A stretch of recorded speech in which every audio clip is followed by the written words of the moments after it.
Bismillahirrahmanirrahim. Assalamualaikum warahmatullahi wabarakatuh. Selamat sejahtera. Alhamdulillah kita dah selesai 1 hingga 30 Ramadan. Hari ini dah masuk 1 Syawal. Saya mengucapkan selamat Hari Raya Aidilfitri. Mohon maaf zahir dan batin. Okey, raya-raya juga. Okey, jadi kita kongsikan juga seterusnya. Dalam konsep tip menulis artikel ni, kita dah selesai pengenalan, kita dah selesai literature review, metodologi. Tak lengkap kalau kita tak bincang analisis. Kita ada 1 Syawal ni analisis, Syawal yang kedua kita ada perbincangan, dan Syawal yang ketiga ada kesimpulan. Okey, sambil-sambil makan kuih raya. Sebelum ni 1 hingga 30 Ramadan mungkin melihat video dan slide kita sedang berpuasa, dan hari ni belum boleh start lagi puasa 6 pun.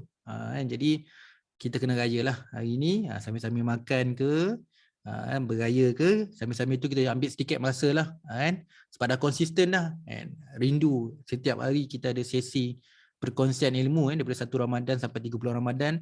Hari ni sambung 1 Syawal. Okey. Jadi untuk 1 Syawal ni topik kita adalah bagaimana tips menulis artikel. Spesifik bahagian adalah analisis. Bagaimana menulis analisis dalam artikel jurnal. Okey, dalam konteks ni ada 4 perkara dalam analisis. Yang dalam analisis straightforward je, analisis. Lepas kita analisis dapat keputusan, dan keputusan itu harus diinterpretasi dan kena buat rumusan. Kadang lepas interpretasi kita tak conclude. Kita kena keluar at least 1 sentence atau 2 sentence, kita kena bagi ayat mudah apa yang kita boleh conclude. Daripada analisis ni, berdasarkan keputusan dan interpretasi, kita come out dengan 1 lagi, iaitu nama dia adalah rumusan. Okey, jadi kat sini aspek alignment sangat penting kepada keempat-empat bahagian. Harus selari dengan andaian analisis itu harus tepat, jelas dan boleh menjawab kita punya research objective dan research question. So ada 4-4 ni. So kita make sure alignment, selari dengan andaian, analisis tepat, jelas dan boleh menjawab research objective dan research question. Okey. Alright. Jadi keempat-empat ni ada suggestion dia. Kalau analisis dalam 1 hingga 2 perenggan. Tapi depends lah kan. Ada yang tulis artikel ni dia banyak, dia besar. Jadi melibatkan banyak analisis mungkin akan ada lebih perenggan.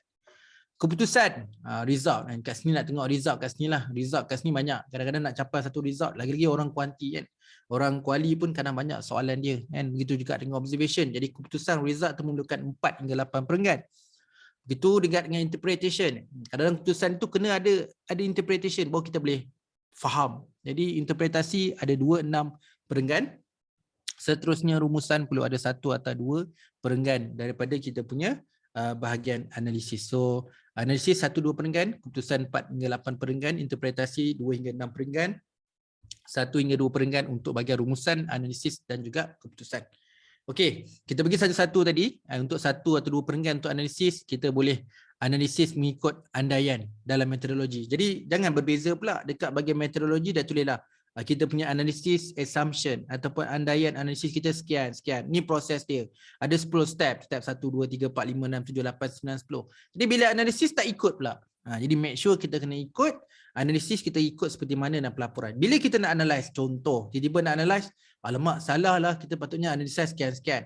Hari tu dekat method cakap lain. Edit lah. Jadi tak salah. Jadi betulkan balik bab 3 supaya apa yang kita analisis, proses tu katakan asal 10 dalam bab 3. Jadi bila buat 8 je. Jadi betulkan balik 8. Tapi kena ingat, setiap assumption perlu ada argument. Rupanya ada satu scholar ni, otai pula tu memang cakap ada 8 step saja. Jadi kena ada juga citation and support argument daripada scholar yang tepat dalam metodologi untuk support kita. Okay? Jadi ingat, masa analisis follow balik assumption yang telah ditulis, telah kita bincang di bahagian bab 3. Okey, kemudian dalam keputusan. Keputusan tu harus tepat. Tepat dia macam mana tepat? Tepat jelas tu betul lah. Kalau kita merujuk pada objektif, keputusan ni boleh menjawab kita punya objektif ataupun research question ataupun hipotesis. Tepat and jelas kat situ sangat penting. Jangan pula nanti tengok objektif, tengok keputusan macam tak kena je, tak ada berlaku alignment pun. Okey. Seterusnya interpretation. Ni banyak saya komen. Kalau komen dalam artikel minta supaya result ni membuat interpretasi result ni supaya dia boleh jadi ayat atau pernyataan yang mudah faham. Apa maksud tunjukkan table ni? Okey, tunjukkan dalam table ada poin-poin ni, ada numerical dan sebagainya, ada fakta-fakta ni. Purpose dia untuk apa? Kenapa tak interpret? Apa saja yang you letak, kan, visual, jadual, rajah ataupun pengisian yang menggambarkan result perlu diinterpretasi. Kadang-kadang tak semua orang boleh faham apa maksud result itu. Apa appear yang dalam result tu tak jelas. Jadi perlu ada interpretasi supaya orang yang baca, audien kita mudah faham dengan jelas. Bagi setiap spesifik, kalau katakan dalam kajian tu ada banyak kan hipotesisnya, objektifnya, jadi boleh cerita satu. Kalau satu-satu je lah, kalau banyak kena jelaskan secara spesifik satu-satu. Aspek alignment sangat penting. Jangan pula interpretasi lain pula kan. Ini keputusan ni interpretasi patut baca macam ni, you baca buku mana interpretasi jadi bunyi lain pula. Okey, last sekali, yelah, bila dapat kita dah analisis, dapat result dan interpretasi, kita tak lengkap tanpa ada rumusan. Rumusan itu sebagai satu penutup bahawa apa analisis yang kita buat ni, ini sebenarnya. Macam mana kita refleks. Walaupun lepas ni kita ada perbincangan, kita tak bincang kan, tapi kita nak buat conclude bahawa dengan keputusan ini dapat menjawab kita punya objektif yang bla bla. Jadi bolehlah selit sikit-sikit dengan penyataan masalah. Tapi jangan rigorous. Nanti tak ada fungsi pula nanti perbincangan. Okey? Jadi dalam bahagian analisis ni, mungkin tadi kita dekat metodologi, ada setengah publisher memang dia nak jurnal, dia nak spesifik analisis, dia tak nak analisis dan discussion, dia nak analisis. Banyak kali kadang saya letak analisis and discussion. Satu bahagian analisis and discussion, dia minta split. Asingkan analisis dan discussion. Okey, jadi dalam tips bahagian analisis ni pula ada 4 bahagian analisis, keputusan, interpretasi dan rumusan. Ingat yang tu. Okey, ada 4 poin penting yang saya summary kat bawah. Penulisan analisis perlu ada secara khusus mengikut spesifik lah. Kadang saya menulis satu artikel, satu objektif dia, okey lah. Tak yalah saya nak susun ikut spesifik kan.